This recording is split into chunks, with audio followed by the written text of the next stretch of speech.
Bunyi sangkakala itu memiliki 4 arti.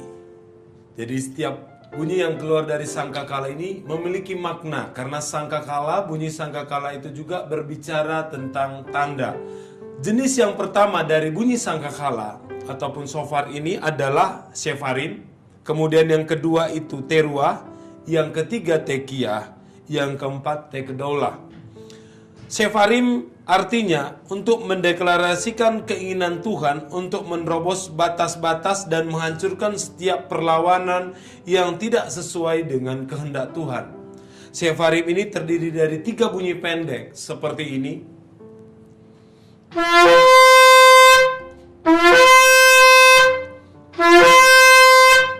Itu adalah shefarim. Jadi shefarim harus terdiri dari 3 bunyi, bukan 2 ataupun 4. Kemudian yang kedua adalah teruah.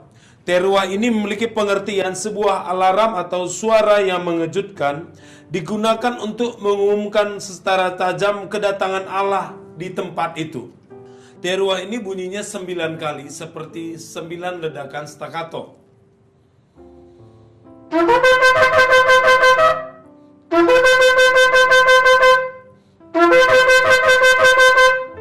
Itu adalah teruah.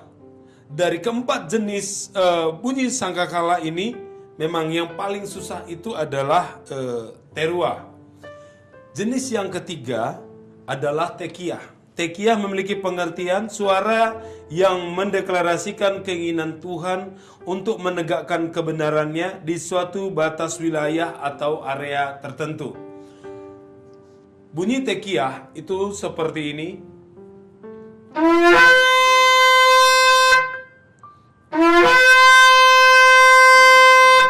Itu bunyi tekiyah, cukup sekali saja sudah tekiyah.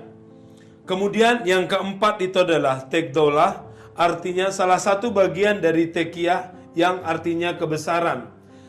Tekiyah juga sering disebut tekiyah tekedaulah, mendeklarasikan kepenuhan dan keseluruhan perpanjangan dari kemuliaan Tuhan dan kekuasaannya. Itu adalah tekdaulah. Tekdaulah itu bunyi tekiyah tapi ditiup sepanjang mungkin, selama mungkin. Itu adalah tekedaulah.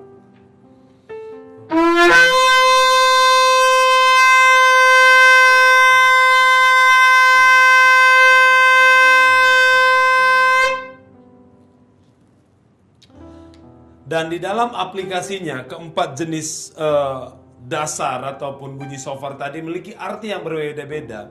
Itu bisa digunakan di dalam pujian penyembahan atau dalam sebuah lagu. Dan panduan yang pertama adalah ketika kita membunyikan shofar dalam mengiringi sebuah lagu ataupun doa, maka yang pertama kita harus menyesuaikan di lagu ini, di bagian ini, musik ini, nada mana yang lebih tepat ataupun sesuai dengan tuntunan Tuhan ataupun Roh Kudus. Ketika Roh Kudus sudah membunyikan shefarim atau teruah, kita akan membunyikan itu. Jadi ketika kita meniup sangkakala, maka ada 2 panduan yang akan kita ikuti. Kapan kita membunyikan teruah, tekiyah, tekdaulah, ataupun shefarim. Itu berdasarkan 2 itu. Saya akan coba membunyikan bagaimana keempat tadi itu bisa dipadukan di dalam sebuah tiupan shofar.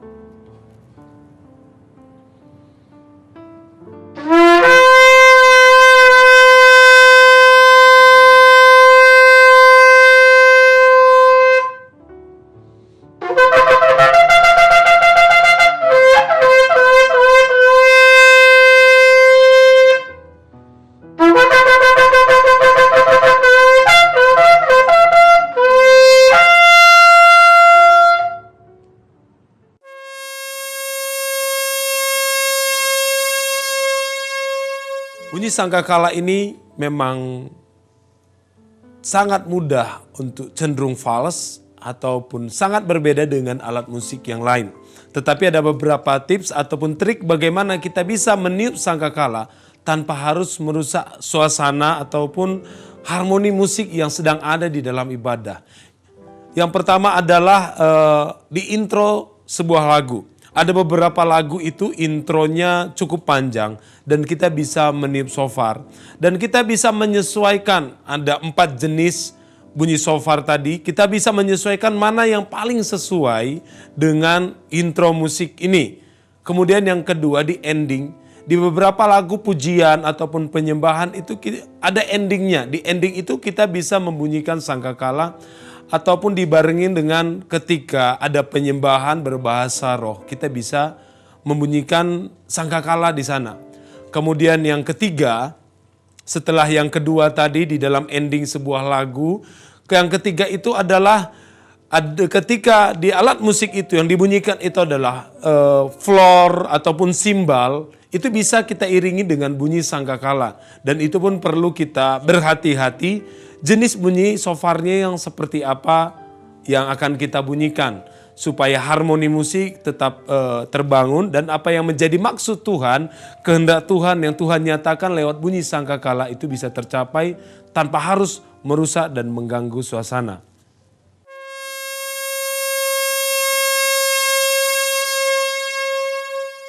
Ketika pertama kali saya mendengar tentang sangkakala dan melihat sangkakala ternyata bentuknya seperti ini, saya tadinya berpikir bahwa sangkakala itu hanya ada di kitab Wahyu, bahwa sangkakala itu diperdengarkan nanti pada peristiwa rapture, pada kedatangan Tuhan yang kedua kali. Ternyata setelah mempelajari lebih dalam, sangkakala itu ternyata ketika dibunyikan ada 4 hal yang akan terjadi. Hal yang pertama, peristiwa di Gunung Sinai. Di dalam Keluaran 19 ayat 13 dikatakan demikian, tangan seorang pun tidak boleh merabanya, yaitu Gunung Sinai, sebab pastilah ia dilempari dengan batu atau dipanahi sampai mati. Baik binatang, baik manusia, ia tidak akan dibiarkan hidup. Hanya apabila sangkakala berbunyi panjang, barulah mereka boleh mendaki ke gunung itu. Ini peristiwa yang sangat penting. Kita tahu di mana di sini Tuhan memberikan 2 loh batu dan 10 firman Tuhan kepada Musa. Dan di sini pertama kali Tuhan akan ketemu dengan umatnya. Dan buat bangsa Israel ini peristiwa yang sangat penting. Tapi mereka diberikan sebuah aturan yang disampaikan Tuhan kepada Musa.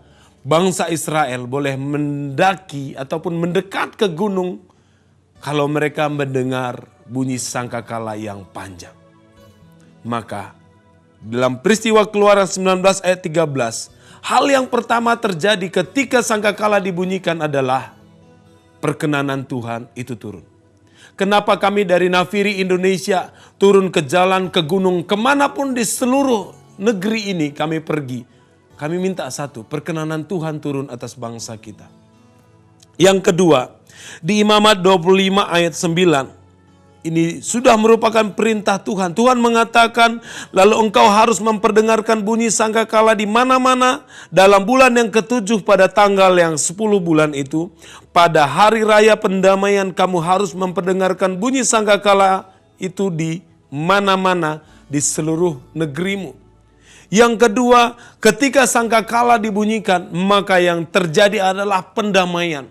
Di mana pendamaian Tuhan dengan umatnya itu terjadi. Mungkin hari ini udah lebih dari 53 gunung di seluruh Indonesia. Gunung yang tinggi di seluruh daerah kami sudah naiki. Kami memperdengarkan bunyi sangkakala di sana. Saya sendiri naik ke Gunung Sibaya yang ada di Sumatera Utara dan Gunung Kerinci yang ada di Jambi. Tujuan kami cuma satu, di seluruh negeri, di seluruh kota di Indonesia kami bunyikan sangkakala.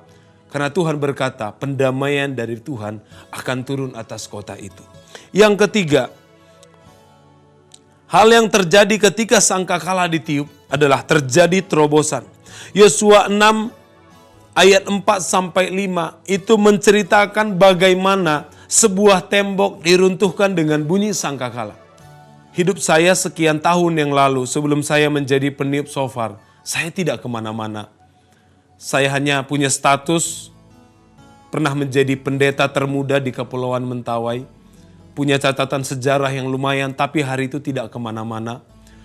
Saya sedang ada di jerat hutang, setiap hari ditelepon oleh 3 debt collector karena nggak bisa bayar kartu kredit pada waktu itu.